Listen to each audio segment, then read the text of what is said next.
Emmanuel Dutheil, l'économie avec vous. Tesla, le fabricant de voitures électriques, vient de publier ses résultats. Bon, je crois qu'il n'y a pas d'autre mot. Excellent.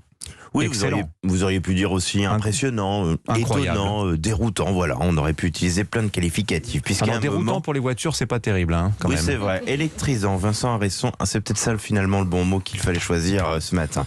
Parce que pourquoi ? À un moment où tous les constructeurs font tourner au ralenti leurs usines, c'est le cas par exemple pour Renault, qui fait tourner les siennes à environ 60% de leur capacité, eh bien Tesla a réussi le tour de force de produire de juillet à septembre un nombre record de voitures. Il a livré plus de 240 000 voitures en 3 mois, ce qui représente une hausse de 20%. Même s'il se dit quand même un petit peu impacté, il semble être beaucoup moins que les autres constructeurs par la crise des semi-conducteurs. General Motors a dû réduire d'1/3 ses livraisons, Stellantis, qui est le nouveau nom de PSA, de près de 20%. Et à cela, il y a une raison donnée récemment par le patron de Volkswagen. Alors je suis très honnête, j'ai trouvé cette citation dans le journal Les Échos ce matin. Ils développent leur propre logiciel. En 2 ou 3 semaines, ils peuvent faire un nouveau code qui permet d'utiliser d'autres composants électroniques. Impressionnant.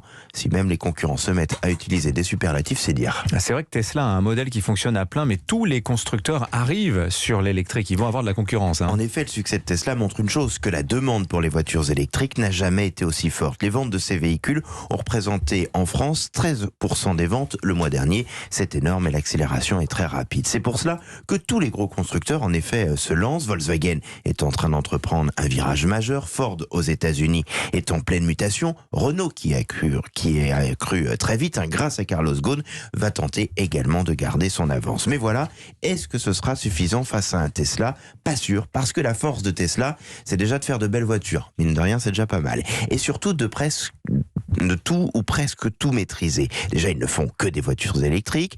Ils ont très vite misé sur des autonomies beaucoup plus fortes que ce qui existait sur le marché. Ils produisent et stockent de l'énergie. Ils sont moins dépendants que les autres constructeurs. Et ça va continuer. Le groupe va bientôt commencer à produire dans des usines géantes au Texas, mais également en Allemagne. C'est devenu un modèle Tesla, vous pensez ? Oui, en effet, je peux vous dire que quand le groupe s'est lancé, il y a ça maintenant une grosse dizaine d'années, tous les constructeurs ont rigolé, se sont moqués.